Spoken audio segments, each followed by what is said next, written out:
भैया कितना हो गया? 100 रुपये मैडम आपके। मैं पेटीएम कर दूं आपको? जी मैडम। हो गया भैया। Thank you. पेटीएम पर 1000 रुपए मिले। अरे इसने 100 की जगह 1000 पेमेंट कर दिए। ओ मैडम सुनो तो। हाँ, खूबसूरत लड़की देखी नहीं, छेड़ना शुरू। अरे ओ मैडम आपने तो अपना लेवल देखा है? लेवल ठरकी का ठेला संभाल। अरे पापा की परी जा मर, वापस आएंगी देख लेना। अरे यार मैंने इसको 100 की जगह 1000 मार दिए। अरे भैया सुनो। खूबसूरत लड़का देखा नहीं और छेड़ना शुरू।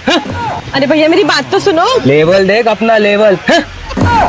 भैया मैंने गलती से आपको 100 की जगह 1000 मार दिए, बाकी का दे दो। हाँ पापा की परी अभी अक्कल आया, चल जा नहीं देता।